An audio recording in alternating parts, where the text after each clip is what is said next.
प्रेम विवाह हो जाता है और उसके फलस्वरूप उसी दौरान उन्हें माता पिता बनने का भी एक अवसर प्राप्त हो जाता है। ऐसे भयंकर रोग होंगे जिसका कोई इलाज नहीं हो सकेगा। समलिंग का विवाह प्रारंभ होने जा रहा है। पुरुष पुरुष के साथ भी कर सकता, महिला महिलाएं के साथ भी कर सकता। कलमी ही मनुष्य मिलने वाले हैं। कलम के माध्यम से ये हम आगे ट्यूब में से निकलेगा।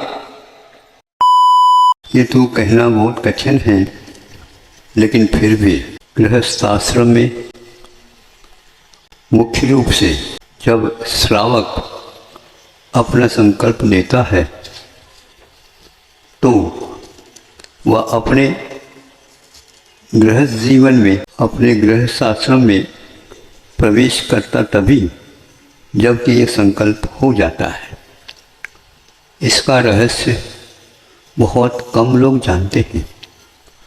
यद्यपि इस प्रकार के संकल्प विदेशों में भी होता है। भिन्न भिन्न परंपराओं के साथ चलने वाली जनता भी इसको स्वीकार करती है, किंतु जो महत्व भारतीय संस्कृति के अनुसार है वह अन्यत्र इसका फल अथवा विधि देखने को उपलब्ध नहीं होता। गृहस्थ आश्रम में प्रवेश करने के लिए एक प्रथम सोपान माना जाता है।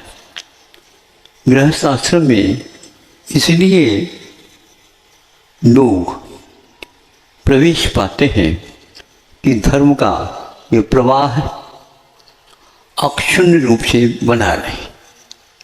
आप लोग थोड़े सोचिए कि यदि गृहस्थ आश्रम को विधिवत यदि स्वीकार नहीं किया जाएगा, क्या ये धर्म का प्रवाह आपको अक्षुण्ण रूप से मिल सकता है? देवगति में एक प्रकार से विवाह का वहाँ पर संबंध ही नहीं होता और नरकों में तो बात ही नहीं है। रही बात तिरिंचों में भी इसका पालन बहुत कुछ अंश में होता है और मनुष्य में एक प्रकार से इसका इतना महत्व है कि आज धर्म यदि टिका है तो इसी आधार पर ही टिका है, आगे भी टिकेगा तो इसी आधार पर टिकेगा। ये निश्चित है कि जो क्षत्रिय पुरुष होकर के तीर्थंकर आदि उत्पन्न होते हैं उन्होंने भी इसको स्वीकारा है। ये बात अलग है, वर्तमान में 24वीं में 5 बाल रीति माने जाते हैं, लेकिन यह एक अपवाद के रूप में है। धर्म, अर्थ, काम और मोक्ष पुरुषार्थ 4 माने गए हैं और इन चारों पुरुषार्थों का यथोचित आगम पद्धति के अनुसार पालन करना प्रत्येक धर्मात्मा का कर्तव्य होता है।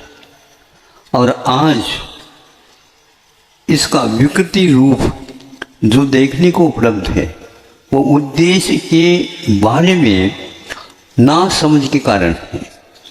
यह गृहस्थ आश्रम इस हद तक पालन किया जाता है जिसके द्वारा अहिंसा और शाकाहार खान पीन अपने आप सामने आ जाता है और एक प्रकार से पहनाव और एक प्रकार से आचरण पद्धति सुंदर रूप से, निर्दोष रूप से यहाँ से प्रारंभ होता है।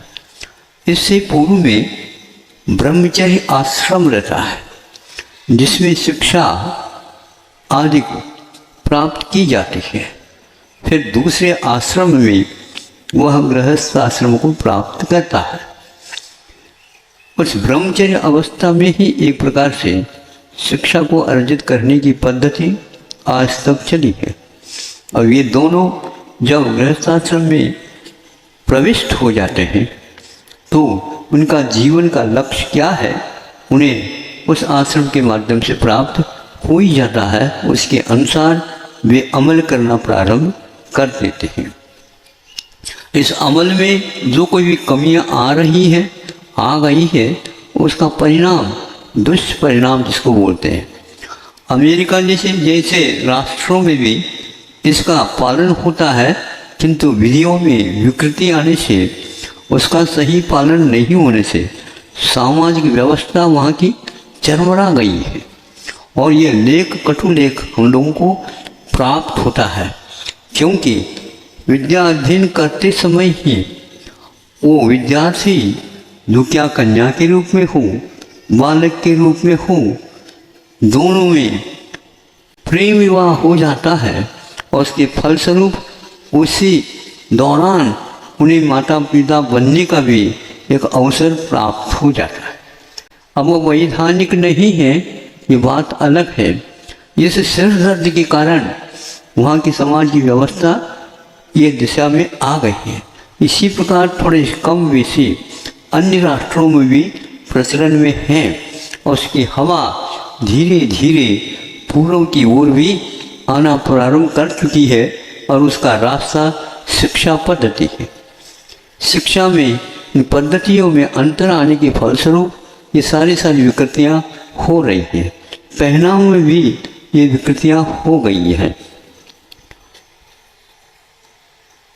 एक अभी अभी हमारे पास पुस्तिका आई थी, प्रबंध, हाँ, पाठशाला इस शीर्षक से वो किताब आई थी हमारे पास, और उसको देखने से ऐसा लगता है वो पुस्तिका बहुत जल्दी जल्दी प्रकाश में पुनः आ जाए तो आप लोगों की आंखें खुल सकती हैं। जो कमियां आज हो रही हैं उसको हम अवश्य ही रोक सकते हैं। यदि नहीं रुका तो पक्का है आपके यहाँ भी वही पश्चिमी सभ्यता है वो यहाँ आने वाली है। कैसे हो रही है? ये तो माता पिता बनने का अवसर प्राप्त हुआ है, वह बिना विवाह के ही हुआ है। अब उनको माँ कहें या पिताजी कहें या कोई समझ में नहीं आता है। तो इसलिए वहाँ कैसे हो रही है? बाद में विवाह होने के उपरांत भी वहाँ पर कोई रोक टोक नहीं है। वहाँ अपने जीवन में चाहे महिला हो चाहे पुरुष हो, कितनी ही बार वह विवाह कर सकता है, इसमें कोई भी रोक टोक नहीं। एक महिला के जीवन काल में सुना था, हमने पढ़ा भी था, 80 बार उसने अपने जीवन काल में विवाह संबंध स्थापित किया, और कब छोड़ा और कब किया इसके तो उसमें कुछ उल्लेख नहीं मिला, किंतु यह अवश्य हमने पढ़ा था। अब सोचिए, यह यदि रूप यहाँ पर आएगा तो क्या होगा?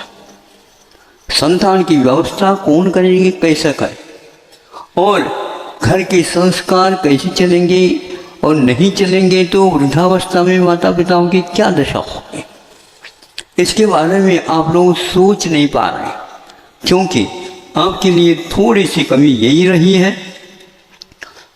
सैकड़ों वर्ष तक दूसरे की सत्ता के अनुसार चलने का आपका जीवन हुआ, उसके परिणाम स्वरूप ऐसे संस्कार पड़ गए, इसलिए इसमें कुछ तब्दीलियां आ गई। फिर भी भारत एक ऐसा राष्ट्र है, इन सब तूफानों के उपरांत भी उसने इन क्रियाओं में अवश्य ही संयम रख रखा है, और आज उसी संयम की सुगंधी आप लोगों के लिए 10 लक्षण जो धर्म है अथवा ब्रह्मचर्य, उत्तम ब्रह्मचर्य धर्म के रूप में उपलब्ध है। उत्तम शब्द लगाया श्रवणों की अपेक्षा, और उसकी दूसरी पद्धति से अनु के रूप में जब श्रावक के पास रहता है तो श्रवण संस्कृति के संरक्षण हेतु वह श्रवण तो काम करते ही हैं, लेकिन उनके पार्थिव शरीर को सुरक्षित रखने की अपेक्षा से और उसमें जो कुछ भी आवश्यक है उसकी पूर्ति स्वयं श्रवण नहीं करते, किंतु श्रावकों के द्वारा वह संपादन हो जाता है, बिना कोई चंदा चिट्ठी के भी। कितने भी हो वह होता आया है। इतिहास को पढ़ने से ऐसा लगता है भारतीय संस्कृति एक प्रकार से अहिंसा के आधार पर जीवित है। इसको यदि आप रखना चाहते हैं तो विवाह पद्धति को सुदृढ़ जो लिखा गया उसके अनुसार आप पालन करेंगे। यहाँ पर अभी भी वह परंपरा चल रही है तो एक आध बार मान लो गड़बड़ियाँ हो जाती हैं तो वह छोड़ने का उपक्रम कर लिया जाता है, किंतु छोड़ने का उपक्रम कर लिया जाता है, लेकिन मनुष्य के लिए संतान की आवश्यकता होती है पुरुष के गृहस्थ को, इसीलिए वह विवाह करता है। केवल वासना की पूर्ति के लिए नहीं होता, क्योंकि वासना एक अनिवार्य नहीं है, किंतु संतान का होना अनिवार्य है। पहले कह चुका हूँ, यदि वह संतान नहीं होगी तो यहीं पर ब्रेक लग जाएगी, आगे किसी प्रकार से वह चल ही नहीं पाएगा। चाहे वह तीर्थंकरों की परंपरा हो, चाहे सामान्य और कोई गृहस्थ की परंपरा हो, इन दोनों परंपराओं को अक्षुण्ण रखने के लिए ये अनिवार्य है। प्रवाह तभी चल सकता है जब उसमें प्रवाह के लिए गति मिलती रहती है। स्टॉप डैम जैसे बनाने से नदी का प्रवाह रुक जाता है, उसी प्रकार आज का हाल होता जा रहा है। जब पानी ज़्यादा गिर जाता है तो वह स्टॉप डैम के जो या ब्रिज जो कुछ भी बांध बने हैं उनके दरवाज़ा खोलना पड़ता है। फलस्वरूप कई शहरों और नगरों के लिए वह एक प्रकार से बाढ़ का रूप विकराल लेकर के, अभी अभी दक्षिण में सुना कि ऐसा बाढ़ का विकराल रूप हो गया, तो आप लोगों को समझना चाहिए कि यह यदि रुका, स्टॉप कर देंगे तो निश्चित रूप से वह आपके लिए प्रलय के लिए काम आएगा। अभी प्रलय का दिन बहुत दूर है, लेकिन प्रलय होने में देर भी नहीं लगता, क्योंकि हमने आपको पानी की बांध दी। ऐसे यदि आप करेंगे निश्चित रूप से यहाँ कुछ भी मिलने वाला नहीं है, क्योंकि वहाँ पर इतनी बाढ़ आ गई, पीने के लिए पानी शुद्ध नहीं मिला। कहाँ से मिलेगा? जो कुछ संग्रह था वह सब बह करके चला गया, तो वहाँ पर पानी कहाँ से ऊपर से लाए? जो कुछ भी पानी गिरता है ऊपर से वर्षा का, वो उसी में बह जाता है, सम्मिश्रित होता है, पीने लायक रहता ही नहीं। और हैजा आदि के जो भयानक रोग उत्पन्न हो करके जनहानि भी होती चली गई। यह सारे आप लोगों के सामने है। कोई भी प्रवाह जो नियुक्त किया गया है उसको हम परिवर्तित नहीं कर सकते, उसमें हम सुधार चाहें तो कर सकते हैं। अहिंसा की रक्षा के लिए आपको ये करना होगा, यदि नहीं करोगे अवश्य ही इसके लिए पश्चाताप के अलावा कुछ मिलने वाला नहीं है। आज घर में जब आप विवाहित होकर के कन्या को ले आते हैं वर वधू के रूप में, और उसके लिए उसी समय उसी दिन घड़ी वह ग्रह लक्ष्मी के रूप में स्वीकार किया जाता है। कोई का यह रूप नहीं हो सकता, ये उपासना की एक पद्धति है। आप सुन रहे हैं? हाँ, ये विवाह पद्धति एक उपासना है जो कि भगवान के द्वारा ही यह स्थापित है। और ये भगवान कहीं एक स्थान पर या एक समय से उत्पन्न नहीं होते, किंतु इनकी भी परंपरा अनादि काल से होती आई है। एक भी परंपरा में एक भी व्यक्ति ऐसे अपवाद के नहीं हुए। ये बात अलग है, तीर्थंकरों के अभाव में वहाँ उसके लिए विराम मिल जाता, लेकिन उस कार्य की पूर्ति के लिए बीच बीच में आचार्य, उपाध्याय, साधु आदि और श्रावक भी इस ढंग से उसको आगे बढ़ा लेते हैं आगम के अनुकूल। आज आगम की पद्धति प्राय करके समाप्त होती चली जा रही है। उस आगम की पद्धति में यदि कमी आ जाएगी, निश्चित रूप से इसका कोई भी इलाज नहीं है। और आज भी यह अहिंसा का रूप हमें व्यवस्थित करना है, और उसके लिए यह जो गृहस्थ धर्म के आचार संहिता लिखी गई है उसको भी हमें व्यवस्थित करना है। यद्वा तद्वा यदि किया जाएगा उसके परिणाम ठीक नहीं निकलेंगे। संयम का बंधन हुए बिना गृहस्थ असंयमी कोरा नहीं रहता, उसका भी अपना संयम होता है। जैसे कल कहा था, संयम उसकी एक सीमा है, क्योंकि संयम के छोड़ करके यदि संयम को अंगीकार कर लेता है तो उस स्थान पर उसकी संतान आदि वहाँ पर आ जाते हैं। तो यह अपवाद के रूप में जो मैंने 5 तीर्थंकरों का नाम लिया वो एक अपवाद है, हुंडा सर्पनी का ही रूप मैं मानता हूँ।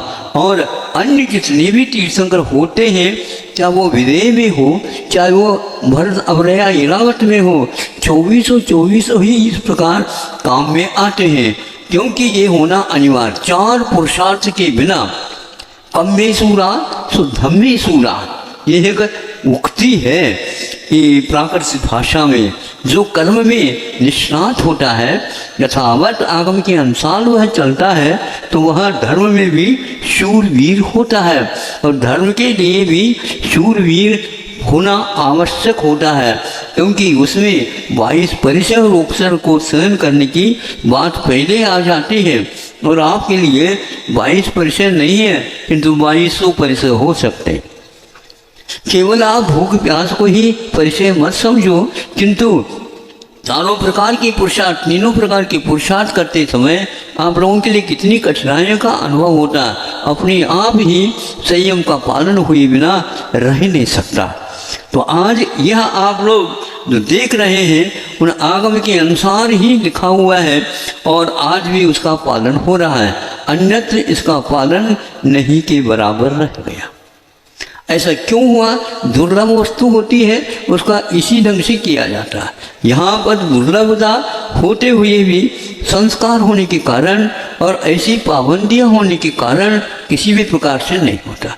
कितने सख्त मर्यादाएं बनी हुई है विवाह की, आप देख सकते हैं। एक समय था जिस समय, आज वह 60-70 वर्ष पूर्व की बात हो सकती है, बैरिस्टर चंपत राय हुए हैं जिन्होंने कि जैन लॉ के रूप में भी सरकार के सामने वो एक किताब लिखी थी। उसमें उसका शीर्षक उन्होंने कहा जैन लॉ, और उन्होंने ये कहा था कि हम इसलिए आपके सामने रख रहे हैं कि हम इन पद्धतियों को कभी भी छोड़ नहीं सकते।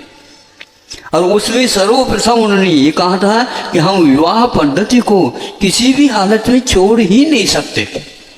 उसी के माध्यम से ये हमारा अहिंसा धर्म पल रहा है, और हमारे मति, हमारी बुद्धि बिल्कुल ठीक ठाक काम कर रही है।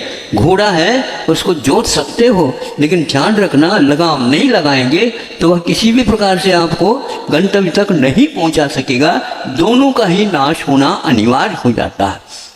आज भी यदि मान लो गड़बड़ी हो जाती है, कोई भी पति का अवसान हो जाता है, वहाँ स्त्री रह करके अपने संतान का पालन करती हुई और उस वैधव्य के साथ भी संस्कार डालती रहती है, और उसके प्रति व्यवस्था भी उसी रूप में की जाती है। अन्यत्र यह देखा नहीं जाता है उसके परिणाम स्वरूप कहीं भी वह विवाह करके किसी भी रूप में उसके फलस्वरूप जो संतान हो जाते हैं उसको छोड़ देते हैं।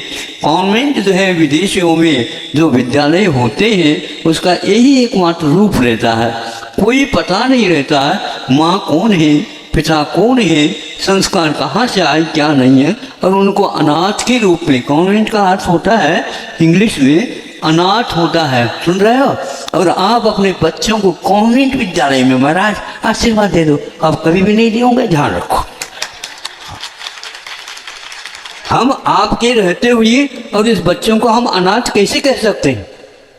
सोचो, विचार करो। इसलिए अपनी देश की भाषा और अपने देश की परंपरा, जो शास्त्रीय परंपरा है, उसको जीवित रखना है। इसलिए आपको कितना भी कष्ट का अनुभव करना पड़े, किंतु अपने बच्चों को अनाथालय में मत भेजो आपके रहते हुए। तालियां कम बज रही है, गलती तो महसूस हो रही है। और जितने भी श्रीमान जी हैं वो अपने ढूंढ करके फलों के, फूलों के, जो धानों के, बीजों के, यही जो है पशुओं के और गाय भैंस आदि सबके ये सारे बीज समाप्त हो गया। उसी प्रकार अब कलमी ही मनुष्य मिलने वाले हैं। कलम के माध्यम से ही अब आगे ट्यूब में से निकलेगा। हाँ, विज्ञान है, सोचो, विचार करो, कितना बड़ा आविष्कार है। हाँ, आविष्कार ये एक प्रकार से अभिशाप सिद्ध हो रहा। और इसको आप ऐसे कहते हैं दूध। अब आपको कोई दूध ही नहीं मिलेगा, ये गैया का दूध है या किसका दूध है ये पता तक नहीं लगेगा। और वो जानते हैं ऐसा दूध बन रहा है, यूरिया के माध्यम से दूध बन रहा है और आपके यहाँ सुबह सुबह आकर के खड़ा हो जाता। उसी के बाद दही भी जम रहा बताते हैं। अब जमाने वाला चाहिए, जमाने की बात करने की कोई आवश्यकता नहीं, सब जम जा रहा है, जमता जाएगा,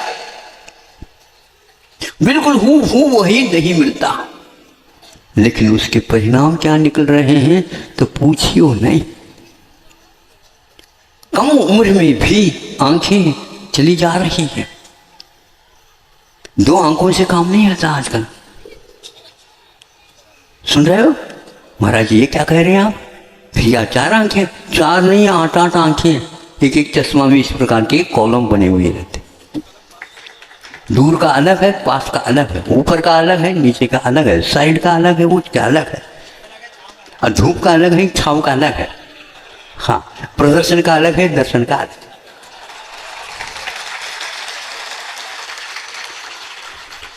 अलग अलग सब हो रहा है।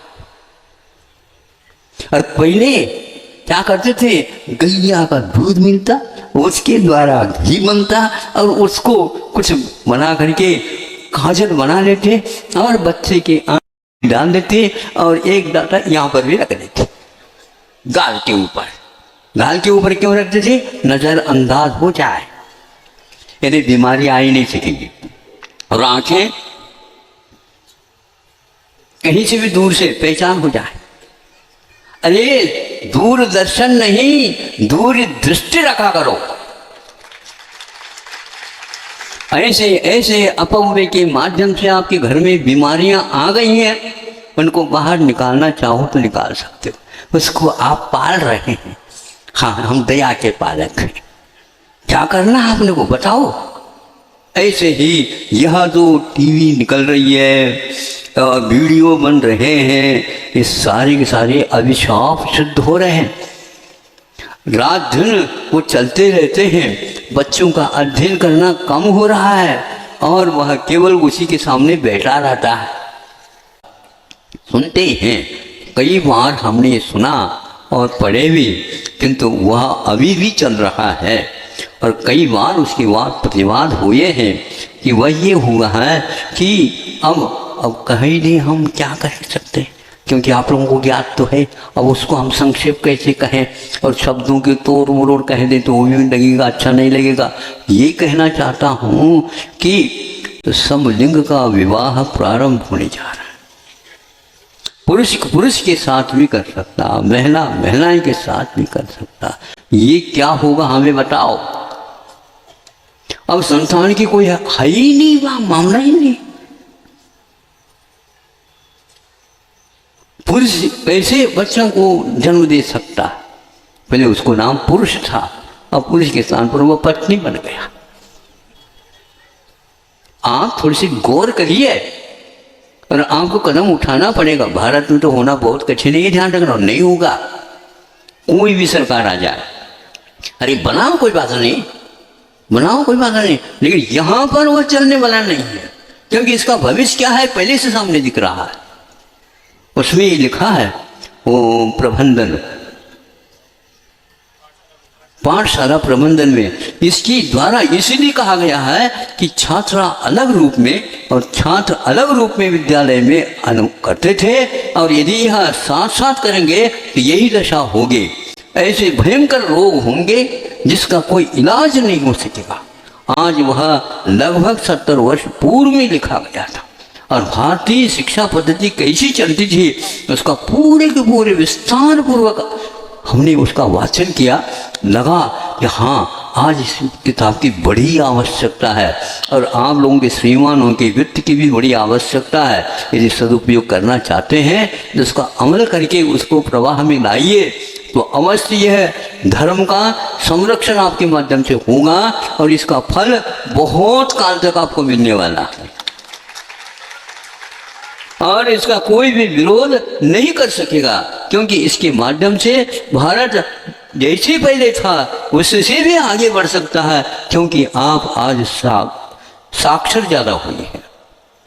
साक्षर होने के उपरांत उसको अमल करना ये परम आवश्यक है।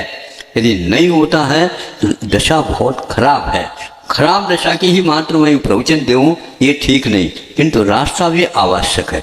अंधकार फैलता है तो एक टिमटिमाता हुआ दीपक भी पर्याप्त होता है और वो बहुत दूर तक अपना प्रकाश फैलाता रहता है। ज़्यादा दूर तक नहीं भी प्रकाश जाता है तो भी आप हाथ में लेकर के चलते रहिए, अवश्य ही आपको वह काम में आएगा और वहाँ तक गंतव्य तक आपको पहुँचा देगा। समय पर छान करके तेल उसमें डालते जाइए और तेल के स्थान पर पानी न डालिए, क्योंकि उसमें यदि पानी आएगा तो बुझ जाएगा। पक्की बात है, क्योंकि पानी और तेल तरल तो होते हैं और उसको आगम में कहा गया यह सूक्ष्म होता है, नहीं स्थूल होता है। स्थूल और स्थूल की परिभाषा यही की गई है कि जो पत्थर है, लकड़ी है आदि आदि तोड़ दो, पुनः वह जुड़ती नहीं, इसको स्थूल कहा है। और पानी है, 1 लीटर निकाल दिया और दूसरे में मिला दिया, पक्की बात है, मिलाते मिलाते वह एक में हो जाता, इसका नाम स्थूल है। इसलिए आपका कर्तव्य है आप ऐसा प्रयोग करिए जिसके द्वारा धर्म को स्थायित्व मिल जाए और यह क्रम चलता रहे। ये 4 आश्रम अपने आप में बहुत महत्वपूर्ण है। 4 पुरुषार्थ के लिए ये चलने के प्रयोग के यह चिन्ह है। और उसमें ये लिखा उन्होंने जो 3 पुरुषार्थ में और 3 आश्रम, पहले गृहस्थ आश्रम में क्या होते हैं, पहले सर्वप्रथम ब्रह्मचर्य आश्रम, फिर इसके उपरांत गृहस्थ आश्रम, फिर इसके उपरांत वानप्रस्थ आश्रम, फिर बाद में चौथे में संन्यास आश्रम। यदि आप संन्यास की भी सुगंधि का पान करना है तो आप आइए, शिक्षा पद्धति में आप अंतर लाइए और इतिहास पढ़िए, उसके अनुसार देखिए। यहाँ पर बड़े बड़े विश्वविद्यालय थे, नालंदा विश्वविद्यालय, तक्षशिला आदि आदि बड़े बड़े विद्यालय थे। एक एक प्रांत में ऐसे ऐसे विश्वविद्यालय थे जिसमें हजारों नहीं लाखों गुरुकुल पर चालू थे और उसमें शिक्षा का प्रावधान था। देश विदेश से सारे लोग आते थे और आज विदेश की ओर सब जा रहे हैं और उनको क्या मिल रहा पता नहीं, लेकिन आप लोगों का संकल्प है बेटा यहाँ पर घर में नहीं रहना, जाओ विदेश जाओ। नहीं समझे वहाँ पर क्या करना तो अपने आप समझ में आ जाएगा। वहाँ पर नौकरी करना, आप स्वतंत्र काम नहीं कर सकते, वहाँ पर ध्यान रखो, ये रूल है वहाँ पर, ये कानून है, ये बंधन है वहाँ पर। आपके लिए पैसा एकमात्र दिख रहा है, ये सब गलत है। आप अपने बच्चों को सिखाइए, पढ़ाइए, अनुसंधान कराइए और उधर सरकार भी कह रही है आइए भारत लौट करके और हम आपको सहयोग देने के लिए तैयार हैं, लेकिन आपको वही लत पड़ गई है हमें तो बाहर से बाहर जाएंगे तभी वहाँ पर शिक्षण हो सकता, नहीं, कतई ही गलत है। यहाँ की जो हिंदी के बारे में प्रत्येक राष्ट्र में विदेशों में हिंदी का प्रशिक्षण मिलना प्रारंभ हो चुका है। भारत इसको करे या न करे, लेकिन विश्व के जो है जनता इससे और जल्दी अवगत होने जा रही है, क्योंकि भारत ही एक ऐसा राष्ट्र है जो अब आगे बढ़ने को है। पहले था तो बीच में रह गया था पीछे, अब वह जागृत हो गया है और वह आने को तैयार है, क्योंकि यह भारत सोने की चिड़िया है। अब सोने की चिड़िया को अब खबर नहीं है कि हम सोने की चिड़िया हैं और वह उड़ना बंद कर दें, उड़ना भूली।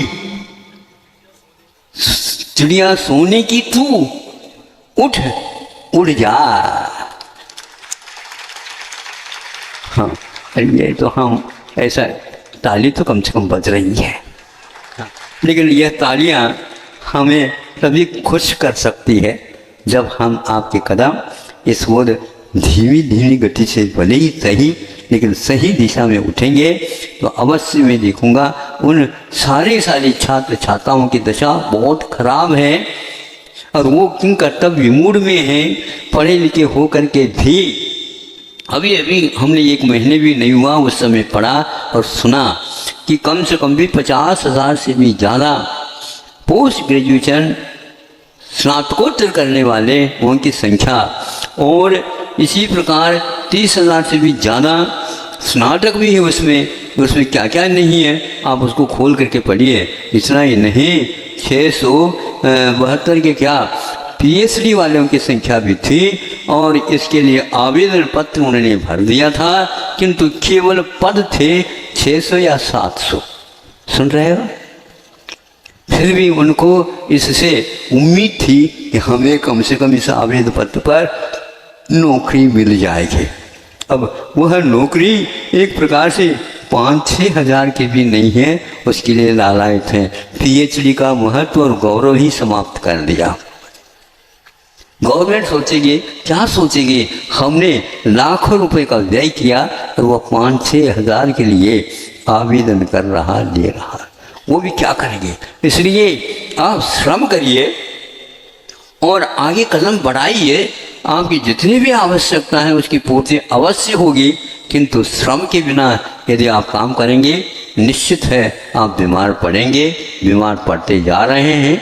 इसलिए नई पीढ़ी के लिए वह अभिशाप सिद्ध होगा। ज़्यादा तो नहीं कहना चाहिए, लेकिन फिर भी कहने में आ गया और आज तो आप जानने को भी तैयार हैं, तो हम भी आपसे क्षमा मांगते हैं।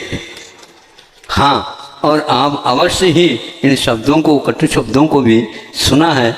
यह अवश्य है, जब कभी भी बीमार पड़ते हैं तो वह एक प्रकार से मीठे स्वाद ज़्यादा लेने से वह बीमारी बनती है और उसके लिए कटु दवाई के माध्यम से ठीक किया जा सकता है। इसको आप भोजन न समझ करके औषध समझेंगे। अहिंसा परमो धर्म की बोधि समाधि परिणाम शुद्धि स्वात्मोपलब्धि शिवसौ की सिद्धि चिंता मुनि चिंतित वस्तुदाने स्वामंद मानस्य ममास्तु। मैं जिनके लिए तरसा हर पल वो